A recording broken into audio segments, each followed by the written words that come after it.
Oi, meninos e meninas. Nós estamos aqui novamente para mais uma semana das nossas videoaulas.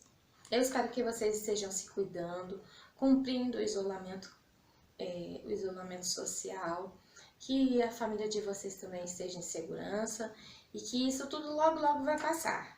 Mas enquanto essa situação não passa, nós estamos aqui e nós temos que continuar os nossos estudos.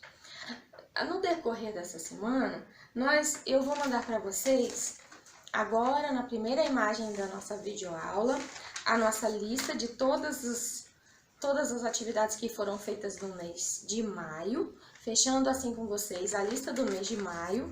Também vou pedir para mandar pelo e-mail para vocês que quiserem imprimir a lista para conferir tudo que vocês têm que fazer durante o mês de maio e as pontuações de cada atividade.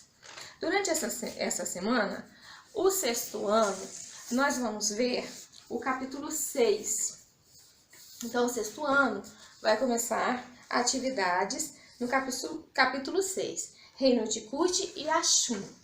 E eu quero aproveitar para dizer para vocês que enquanto nós passamos a videoaula para vocês, vocês têm que acompanhar no livro de vocês todos os textos da videoaula, tudo que foi falado durante a aula, e ao mesmo tempo é bom que vocês estejam com o livro de vocês, porque assim vocês já vão manuseando o material didático de vocês e na hora de fazer as atividades, fica mais fácil para vocês encontrarem onde elas estão e pesquisarem no livro de vocês. Então, durante a videoaula, vocês acompanhem os textos nos livros de vocês. Nós temos lá, durante os vídeos, várias imagens e também alguns textos do livro de vocês. Se alguns desses textos não estiverem muito legíveis, a definição não estiver muito boa, você acompanha aqui pelo seu livro o parágrafo que foi explicado. Os nossos alunos do sétimo ano vão acompanhar, então, lá no capítulo 6, né? Saberes e religiosidades africanas. O mesmo vale para o sétimo ano. No decorrer da videoaula, vocês vão acompanhando as páginas e os textos das videoaulas aqui no livro de vocês, que tudo que vai sendo falado lá está aqui nos parágrafos, os mapas, algumas imagens do livro. Os alunos do oitavo ano vão acompanhar aqui no livro de vocês, do oitavo ano, o capítulo 10, Conjuração Mineira. Os alunos do oitavo ano, nós vamos começar uma nova unidade. Essa unidade diz Rumo à Independência. Então, o primeiro capítulo de Rumo à Independência dessa unidade é Conjuração Mineira. Então, vocês também vão acompanhando aqui os textos e as imagens do livro de vocês. E os alunos do nono ano vão acompanhar aqui no nono ano o capítulo 10.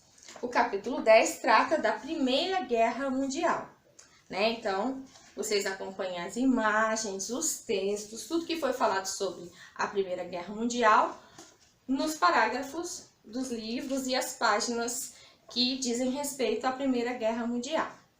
Então, eu espero que logo, logo a gente possa se encontrar e logo toda essa situação de pandemia passe. E enquanto isso não passa, continue se cuidando e cuidando da sua família.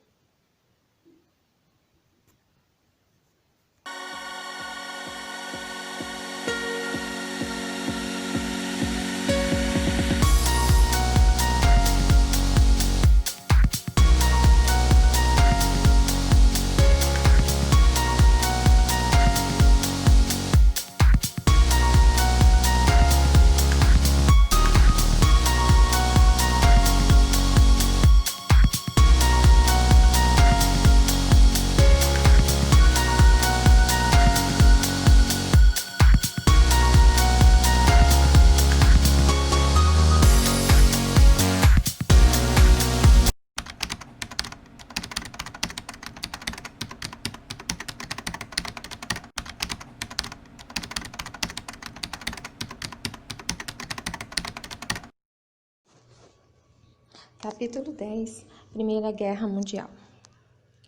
Atualmente, os casos de xenofobia têm ocupado as manchetes dos jornais do mundo e preocupado as organizações defensoras dos direitos humanos.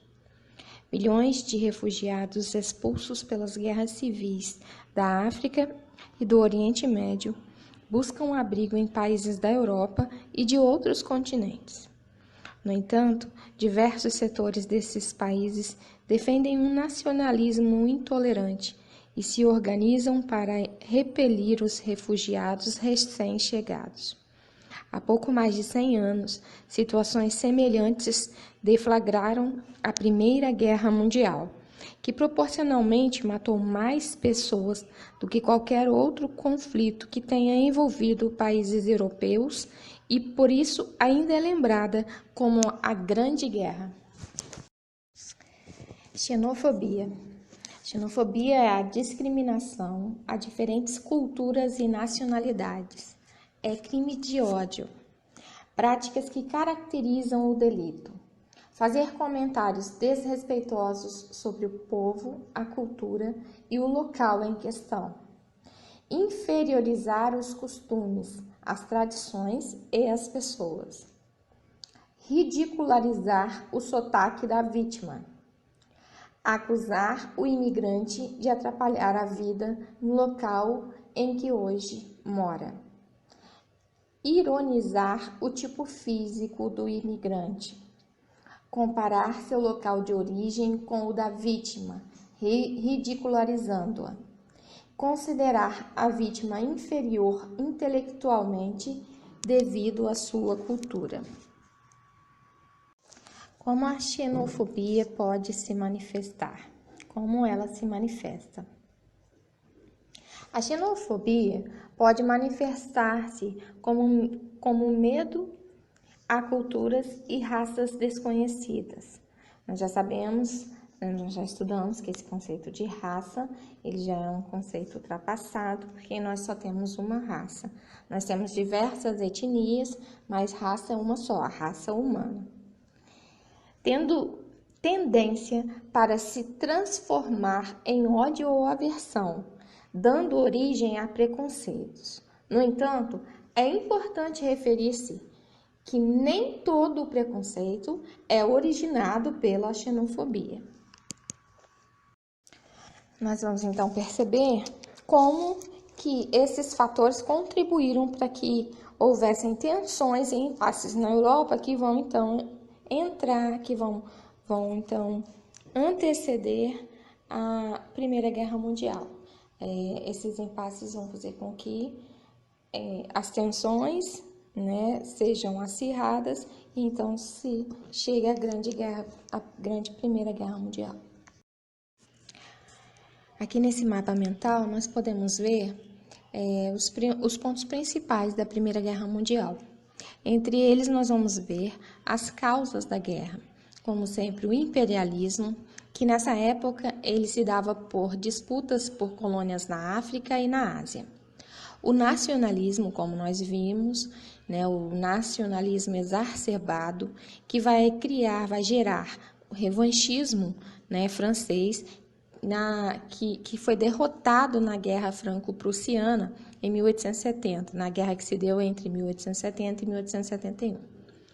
O pan-eslavismo, que é isso? A disputa entre a Sérvia e a Áustria-Hungria pelo controle da Bósnia. O desejo sérvio em formar a Grande Sérvia, unindo então o seu território e o seu poder. Os sérvios que foram apoiados pela Rússia. A corrida armamentista, as nações elas correram para se armamentar à medida em que a tensão entre os países aumentava e então eles acreditavam que a solução estava em se armar. Caso houvesse um conflito, como houve, os países, cada nação estaria bem armada frente a esse conflito. E é claro que onde várias nações se armam, tem um nacionalismo aí bastante eminente, bastante presente, nós vamos ter uma guerra de grandes proporções, como foi a Primeira Guerra Mundial. E nós vamos ver que o estopim da Grande Guerra foi o assassinato do arquiduque austríaco Francisco Ferdinando em Sarajevo no dia 28 de junho de 1914. Então, o assassino ele foi um bósnio nacionalista que vai causar então aí o início, né, então, da Grande Guerra Mundial. Para entender as origens do conflito, é preciso lembrar que no final do século XIX foi marcado pela crescente concorrência entre os países industrializados, sobretudo os países europeus. Houve também uma grande corrida por mercados consumidores e também por fornecedores de matéria-prima. Além desses países também terem a necessidade de investir os seus capitais excedentes e conseguir mão de obra barata. Esses países, as tendências imperialistas também foram muito exacerbadas nesse momento nos países da Europa.